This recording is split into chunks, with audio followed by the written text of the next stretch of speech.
Bab ketujuh. Kuletakkan barang belanjaanku di atas meja makan. Gegas aku menuju ruang tamu. Seorang teknisi pemasang CCTV sudah menungguku di sana. Maaf Pak sudah menunggu. Ucapku mengulas senyuman ramah pada teknisi yang akan membantuku. Lelaki yang duduk di bangku ruang tamu itu bangkit. Iya Bu, tidak apa-apa. Jawabnya seraya mengulas senyuman. Mari Pak, ikut saya. Aku mengajak lelaki berjaket kulit itu ke kamarku. Ya, aku akan memasang 2 CCTV di rumah ini. Yang pertama adalah di kamarku, dan yang kedua di kamar Olivia. Kuambil tempat yang sama sekali Mas Arman tidak akan menyangka jika di kamar kami ada CCTV. Guna melihat gerak-gerik Mas Arman saat aku sedang tidak ada di rumah dan apa saja yang telah terjadi di kamar kami. Tidak menunggu waktu lama, CCTV itu sudah terpasang di tempat tersembunyi. Semoga saja Mas Arman tidak menemukannya. Aku mengajak teknisi itu menuju ke kamar Olive. Ini adalah bagian paling penting. Langkahku terhenti saat memasuki kamar, menatap ke sekeliling ruangan. Mencari tempat yang pas untuk merekam keadaan kamar tanpa ada satupun orang yang mengetahui jika di dalam kamar ini ada CCTV-nya. Pasang di sana saja. Pak, aku menunjuk ke arah sudut kamar. Di samping lemari itu. Ya, tunjukku. Ada sedikit ruang kecil di antara lemari dan dinding kamar. Dan di sanalah teknisi itu akan memasang CCTV tersebut. Setelah CCTV terpasang, teknisi itu berpamitan pergi. Aku segera berkutat dengan pekerjaan rumah yang lainnya. Tidak terasa waktu sudah menunjukkan waktu saatnya aku harus menjemput Olivia dan aku pun bergegas pergi menuju ke sekolah. Seluruh siswa berhambur keluar dari pintu pagar sekolah. Tatapanku menelisik mencari sosok putriku di antara para siswa yang keluar. Tetapi hingga keadaan sepi, aku tidak melihat sosok Olivia. Aku mencoba bertanya pada beberapa siswa yang sedang menunggu jemputan orang tuanya di depan sekolah. Tetapi mereka mengatakan tidak ada yang tahu keberadaan Olivia. Kemana anak itu? Aku bergumam sendiri. Tanpa sadar getar kekhawatiran menyelinap. Tatapanku menyisir bangunan yang berada di dalam pagar tinggi di hadapanku. Mencoba mencari sosok putriku yang barangkali ada di antara beberapa siswa yang masih mondar-mandir di gedung sekolah. Entah apa yang mereka lakukan. Pancarankah? Apa aku masuk aja ya? Pikiran itu terbesit di dalam benakku. Kuberanikan diri melangkahkan kaki masuk melewati pagar tinggi gerbang sekolah. Untuk kesekian kalinya, aku menginjakan kaki masuk ke sekolah putriku. Kulangkahkan kakiku menyusuri lorong kelas. Sepi, bahkan suara langkah kakiku terdengar memantul memenuhi ruangan. Tatapanku menyisir. Tidak ada satu siswa pun yang muncul dari balik pintu kelas.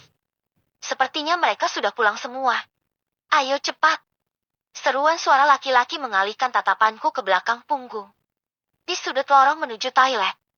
Aku melihat papan nama ruangan itu tergantung di atas pintu. Laki-laki berseragam putih abu-abu menatapku terkejut. Begitu juga denganku. Saat melihat putriku berjalan di belakang laki-laki itu. Apa yang sedang mereka lakukan di toilet? Seketika batinku bertanya seperti itu. Langkahku cepat menghampiri. Olivia tampak gugup saat melihatku. Cepat ia membenarkan kerudung yang menutupi kelapanya. Ibu. Lirihnya. Suaranya terdengar memekik. Wajahnya menunjukkan ekspresi tertekan. Apa yang kamu lakukan di sini? Liv. Cercaku penasaran. Ada yang panas yang membakar dada saat prasangka buruk meracuni jiwa. Maaf tante. Kualihkan tatapanku pada suara yang berdiri di sampingku. Anak ini? Bukankah dia adalah anak yang tadi pagi? Aku membatin. Aku masih ingat betul dengan wajah itu. Ini adalah wajah anak yang menatap putriku dengan tatapan tidak suka tadi pagi. Tadi Olive terkunci di dalam kamar mandi. Kebetulan pas aku lewat, aku mendengar suara Olivia meminta tolong. Jadi saya membantunya. Cerita laki-laki itu begitu tenang. Entah mengapa hatiku tidak langsung percaya. Serasa ada yang menolak untukku percaya dengan cerita yang disampaikan laki-laki di hadapanku. Tante! Suara menggema diikuti derap langkah kaki cepat mengalihkan tatapanku. Bukankah itu Arvin? Kenapa tante? Ada apa? Kenapa tante ada di sini? Ucap Arvin menatap padaku dan juga Olive, serta lelaki yang berdiri di samping Olivia saat tiba di depanku. Wajah laki-laki yang berdiri di samping Olivia seketika berubah masam. Tadi aku terkunci di kamar mandi. Vin. Sela Olive cepat. Oh, Alvin menatapku dengan ekspresi yang sulit untuk diartikan. Apakah Alvin juga mengetahui sesuatu? Sepertinya kita harus memberitahu petugas sekolah. Biar pintunya dibenerin dan tidak mengunci orang lagi. Tutur Alvin. Ayo, Mah, kita pulang. Olive melingkarkan tangannya padaku. Cepat ia menarik tubuhku, hingga kakiku harus mengikuti langkah cepat kakinya. Kenapa, Liv? Mama kan belum selesai ngomong. Protesku. Enggak enak, Mah. Tak dikira ada apa-apa sama guru-guru dan teman-teman, karena Mama masuk ke sekolah. Pandanganku menyisir. Memang ada beberapa siswa dan guru yang sedang melihat ke arah kami. Aku mengalah dan tidak melanjutkan ucapanku lagi. Rasa penasaran berdesir hebat di dalam hatiku. Sejak motor yang kubawa meninggalkan sekolah, Olivia diam tidak berbicara apapun. Lev, aku berusaha mencairkan suasana. Kutatap wajah Olive dari pantulan kaca spion motor. Tadi kamu benar-benar tidak apa-apa, kan? Tanyaku. Enggak, Ma. Aku enggak apa-apa. Olivia menggelengkan kepalanya. Tidak berani menatapku, sekalipun hanya lewat pantulan kaca spion motor. Kamu tahu siapa nama anak laki-laki tadi? Olivia menarik tubuhnya sedikit mendekat pada bahuku. Yang mana? Yang nolongin kamu itu. Cukup lama Olive menjawab. Ada keraguan yang terlukis pada wajah Olivia. Sampai-sampai alis ini bertaut menunggu Olivia menjawab pertanyaanku yang terlalu lama. Axel, Mah, Axel Alexander. Lirih Olive. Suaranya berlarian bersama angin yang berhembus cukup kencang. Karena motor melaju dengan kecepatan cukup tinggi. Selepas sholat isya kulihat Mas Arman sedang duduk bersantai di ruang televisi. Sudah menjadi kebiasaan lelaki itu untuk melepaskan lelah setelah seharian bekerja di sana.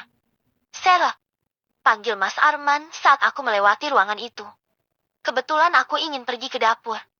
Iya, Mas. Kamu nggak ada stok buah ya? Aku lagi pengen yang manis-manis nih. Ada, Mas. Tunggu sebentar ya. Jawabku berlalu ke dapur. Selain aku membeli mangga, aku juga membeli semangka yang sudah aku potong-potong dan kusimpan di dalam kulkas. Biar masih segar saat nanti dimakan. Kosong. Mataku membulat penuh saat melihat buah-buahan itu sudah laik dari dalam kulkas. Masa ia Olive memakan semuanya? Benakku bertanya-tanya. Sarah. Mana? Mas Arman menghadangku dengan pertanyaan saat aku keluar dari dapur dan tidak membawa apapun. Iya, Mas. Tunggu sebentar. Aku masuk ke dalam kamar Olive. Betapa terkejutnya aku melihat sampah makanan itu menumpuk di atas nakas putriku. Ada apa? Ma, Olive gelagapan. Semula posisinya yang sedang tiduran bergegas bangkit duduk di atas ranjang. Kualihkan tatapanku dari tumpukan kulit mangga dan baskom bekas semangka yang telah kosong ke arah Olivia. Maaf, Ma. Aku makan semuanya. Habis lapar. Olive menggigit bibir bawahnya. Menatap gugup. Aku membuang nafas kasar. Belum juga aku mau menjawab ucapan Olive, suara dering ponselku berbunyi nyaring. Sir, ada telepon dari ibu. Teriak Mas Arman dari luar kamar. Iya. Jawabku. Nanti kita bicara lagi. Ucapku sebelum meninggalkan kamar Olive. Ya tentu saja ada hal yang harus kubicarakan dengan putriku. Terutama, mengapa dia jadi banyak makan seperti ini? Bukankah Olive ingin sedikit mengecilkan berat badannya juga? Nih, telepon dari ibu. Mas Arman menyodorkan ponsel yang nyaring berbunyi padaku. Nama ibu tertera pada layar ponsel, sebelum aku menekan tombol hijau pada sudut layar. Assalamualaikum. Waalaikumsalam. Jawab suara di seberang telepon. Tapi kenapa bukan ibu? Hatiku membatin saat suara lelaki terdengar di seberang telepon. Sarah. Iya, ini siapa? Wah, Nato. Seketika perasaan tidak enak menyelimuti hatiku. Wah, ada apa? Wah, ibumu masuk rumah sakit sejak 2 hari lalu. Sarah. Benar kan? Perih sekali hari ini. Pantas beberapa hari ini ibu jarang menghubungiku. Biasanya hampir setiap hari beliau menelponku. Ibu sakit. Wah, kenapa ibu tidak bilang? Ucapku dengan suara bergetar. Mata ini serasa penuh dengan cairan. Sebuah telapak tangan terasa mengusap lembut bahuku. Pasti Mas Arman. Karena hanya ada lelaki itu yang berdiri di sampingku saat ini. Ibumu tidak ingin merepotkan kamu, Sarah. Tapi sekarang keadaannya semakin kritis. Makanya Wak pengen kamu pulang. Takut ada apa-apa sama ibumu. Ah, aku benci kata-kata itu.